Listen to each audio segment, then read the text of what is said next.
Hey folks, this is Cindy. Thanks so much for stopping by. I am here again guest designing for Wplus9, and in today's video we're going to be talking about some really simple stamping and coloring, but more importantly we're going to be talking about drop shadows and what they can do for your finished project. I'm going to be using the Wplus9 Color My World stamp set. Now this stamp set has been out for a little while, but I love it. I've been in love with it ever since it was released, and I was so excited to be able to actually use it for my project today.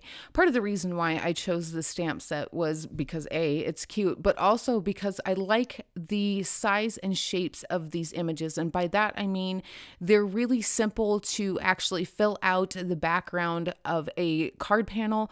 You don't have to worry about trying to get too much on there that it takes up too much space, or you run out of room, which is a common problem when you're stamping card panels. Or it's not too big that you can only stamp it a couple times and you actually don't get a very cohesive scene out of it. So that was part of the reason why I chose this stamp set, and that's part of the reason why I love this stamp set. So to begin with, I'm going to be using some Neenah Solar White cardstock. This is 80 pounds. I have it cut down to 4¼ inches by 5½, and I have a couple of my stamps mounted here on my Misty stamping tool, and I'm using the Misty just for these two because I want to make sure that I get a really good impression on that sentiment. Now, I could have saved myself and not stamped that first two, but I figured since I was already using it on the sentiment, why not get that first one on there? However, the rest of these, I am going to stamp them with just a stamp block because it's a little bit faster than having to clean it off, move it around on the door of your Misty, line it up again.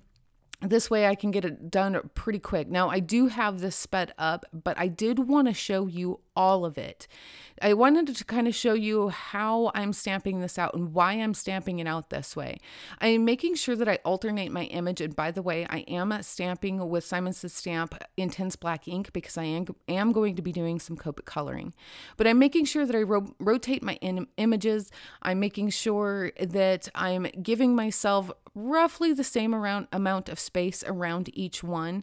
Now, normally when you do a background like this, ideally you want to start from the center out, but I had that sentiment stamped down there in the lower right, so I have to work around it, and that's fine. I can totally move this stamp where I need it to and get it filled in, and for the most part, all of the spacing works out just fine. I'm also making sure that I stamp these off the card panel because I want to make it look like there's a scene outside of just the 4¼ by 5½ inches of our card panel here. Now, I didn't get a very solid stamping on some of those tubes, but that's fine. I go in with a Copic friendly ink and I just draw those in, and then I'm good to go. So the first thing that I want to do is I want to color in the labels on my tubes white. And I'm going to be using C00, C1, C3, and C5 to do that. If you've never seen how white is colored in before, it is actually really, really easy. Basically what you're doing is you're just coloring in the shadows. You need to find a balance between coloring in those shadows so it looks like it has depth and dimension, but you also need to make sure that you leave yourself enough white space, so completely uncolored portion of the image, so when the eye looks at it, it takes in the darks of the coloring and the white on the paper, and it reads as white, but it's three-dimensional. So I used the C3 to map out where the bends are in that tube. So the tube is meant to look like paint has been squeezed out of it, and it's bent up, and it has some more depth to it than what those other tubes did. So I used the C3 to get down into those lines to make it look like it had those bends in it. And then after that, I went in with my C5, which is my darkest shadow color, and I just barely touched the tip of my marker to the paper because I didn't want to add a whole lot of that. C5 can be pretty dark, especially when your overall effect is white. So I was trying to be pretty conservative with that. Then I took the C1 and I blended out that C3 and that C5. Typically, I will also go in with a C00, and I do that on the other tubes, but not on this one because it's already bent and it already looks like it has so much dimension to it. I can just simply leave it and just call it a day after the C1. Now I showed you that first one, and I'm going to show you the second one. All of the other tubes on this, yes, all of the other tubes on this panel are colored the same way. So I'm just going to show you this one, and then we're going to skip ahead to some of the coloring. So on the bottom of this tube, I made sure that my C3 met up to that black stamped line there. And on the top of it, I made sure that I gave myself a little thin line of untouched cardstock there because I want it to look like it has a little bit of reflected light. Now, I suppose theoretically, these could either be metal tubes or they could be a shiny plastic tube. Either way, I really wanted to play that up. So I made sure I gave myself that little thin line. You could probably see it a little bit better now that I brought in that C5. And then the other thing that I also did on that C5 on that top there where my hand is right now, I just kind of did these little L's. I didn't have them meet up. They don't always need to, your lines don't always need to meet up.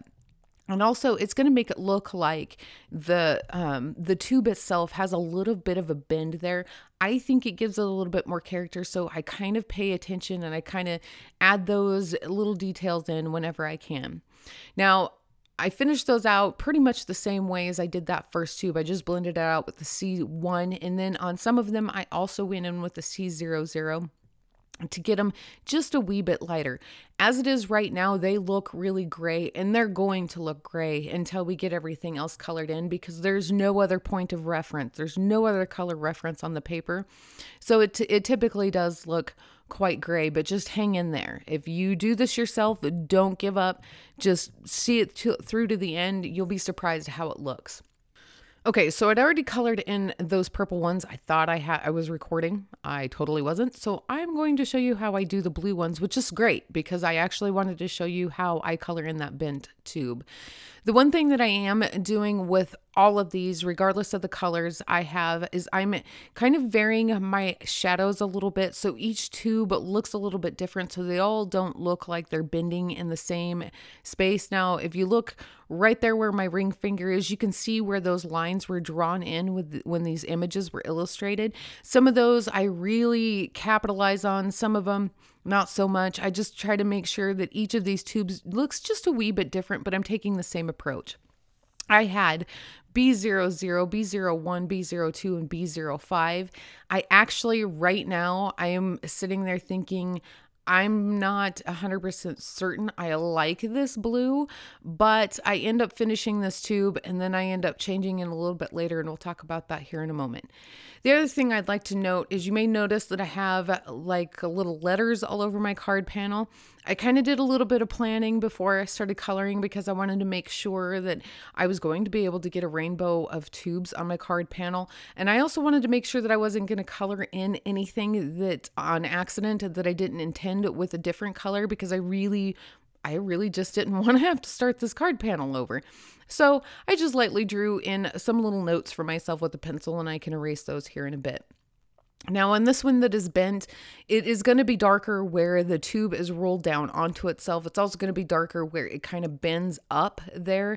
It's also going to be darker where that fold is, that top fold is right down there in the center, right where I'm coloring right now. So I'm just making sure that I add my shadows there and then I blend it out. It's the same principle as what I had done with the white. I am making sure that I leave myself some white space there. So these are going to look shiny when they're done. They'll be colored, but they'll look shiny.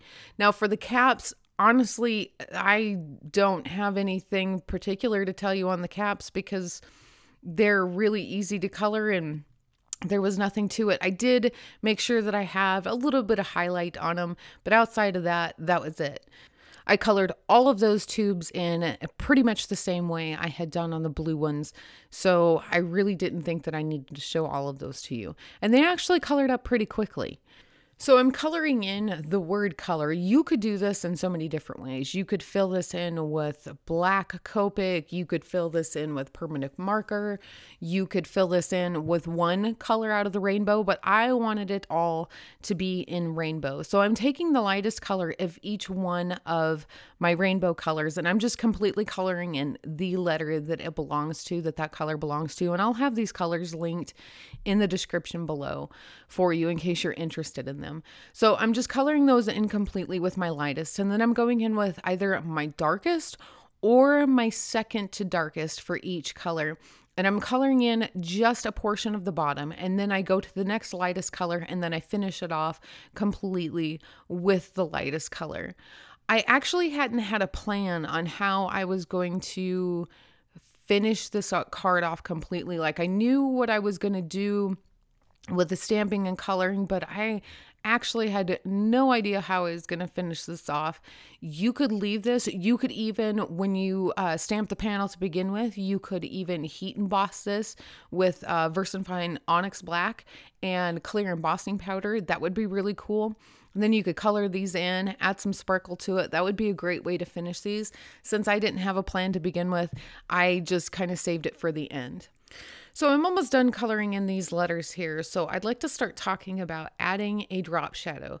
Now, I personally feel of all the things that you could do to finish off your card, adding a drop shadow is probably the best one. That's like at the top of my list. If I don't do anything else to my card panels or to my finished cards, adding a drop shadow is always the one thing that I do. I think it really gives it that extra wow factor, that extra finishing touch. Now, as you can see, none of these right now have a drop shadow and they look flat. Like the coloring on the tubes themselves, it's pretty cool, but I could definitely make these look like they have way more character by adding a drop shadow to it. And drop shadows are really, really easy. I purposely colored these tubes with a center light source, but I'm going to purposely add the drop shadow like my light source is in the top right. And I am doing that on purpose because your light sources don't always have to match up in order for it to look like a cohesive scene. Now, that's not true for everything. That's certainly not true for everything. Simple images like these where there's a lot going on and it's not as easy for the eye to rest on your images, your eye's going to take it all in and it's going to look appealing, but it can't necessarily rest on a specific image as easy. So you can take advantage of doing a really simple drop shadow like a top right. So you're only concerned with adding that color to the lower left or to the left side of your image, and then you're good to go. Now, what I do with the drop shadow is I always map it out with a C3. That's my second to darkest. It's dark enough that I can see it, but it's not so dark that I'm committed if I happen to add a shadow in a place that I don't like. So I map it out with the C3, then I go in with the C5, and I make sure when I'm using those two colors to begin with that I'm keeping my marker for the most part straight up and down. I want those lines to be pretty thin.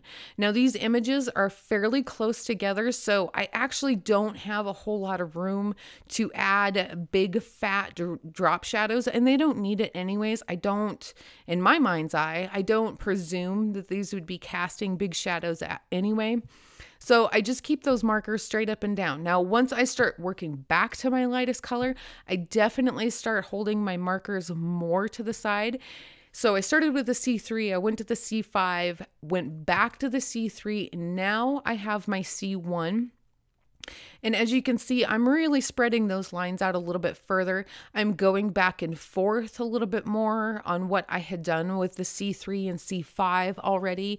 I really want to start pretty much, I guess you could say, breaking down or knocking back those darker colors just a little bit.